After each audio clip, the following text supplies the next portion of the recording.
5 August প্রধানমন্ত্রীর পদ ছেড়ে শেখ হাসিনা ভারতে পালানোর পর বাংলাদেশ ঘিরে থাকা বৃহৎ প্রতিবেশীর গণমাধ্যম আর কেন্দ্রীয় সরকারের তৎপর ভূমিকা চোখে পড়ার মতো। গুরুত্বপূর্ণ মন্ত্রীদের সাথে জরুরি বৈঠকও করেন ভারতের প্রধানমন্ত্রী নরেন্দ্র মোদী, যদিও এতদিন এই বিষয়ে সরাসরি কথা বলেননি।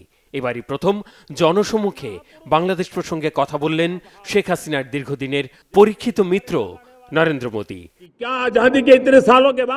ভারতের ৭৮তম স্বাধীনতা দিবসের আয়োজনে জাতীয় বিভিন্ন ইস্যুতে কথা বলার ফাঁকে টেনে আনেন বাংলাদেশ প্রসঙ্গ। দৃষ্টি আকর্ষণ করেন বাংলাদেশে হিন্দু নির্যাতনের অভিযোগের দিকে। বলেন, প্রতিবেশী দেশ হওয়ায় সংখ্যালঘু নির্যাতন নিয়ে উদ্বেগ অযৌক্তিক নয়।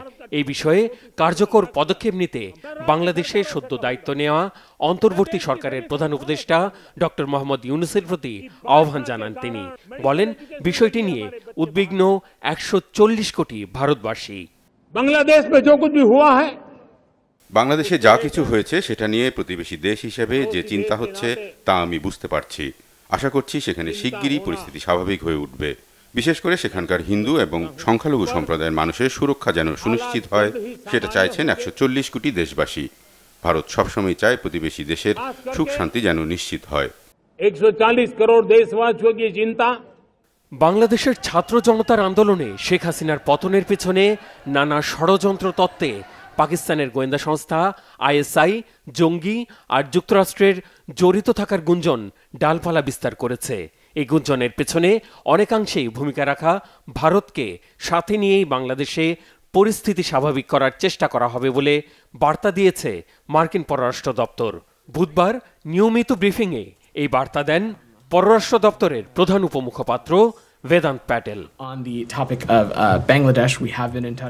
বাংলাদেশের সাম্প্রতিক ঘটনা নিয়ে আলোচনা করার জন্য আমরা আমাদের ভারতীয় অংশীদারদের পাশাপাশি এই অঞ্চলের অন্যান্য দেশের সাথে যোগাযোগ করেছি। আমি ব্যক্তিগত কূটনৈতিক আলোচনায় যাচ্ছি না, তবে আমরা বাংলাদেশের সহিংসতার অবসানের পাশাপাশি জবাবদিহিতা এবং আইনের শাসনের প্রতি শ্রদ্ধার জন্য চাপ অব্যাহত রেখেছি। নিরাপত্তা পুনরুদ্ধার এবং সংখ্যালঘু সম্প্রদায়ের সদস্যদের সুরক্ষায় নতুন সরকারের লক্ষ্যকে আমরা স্বাগত জানাই।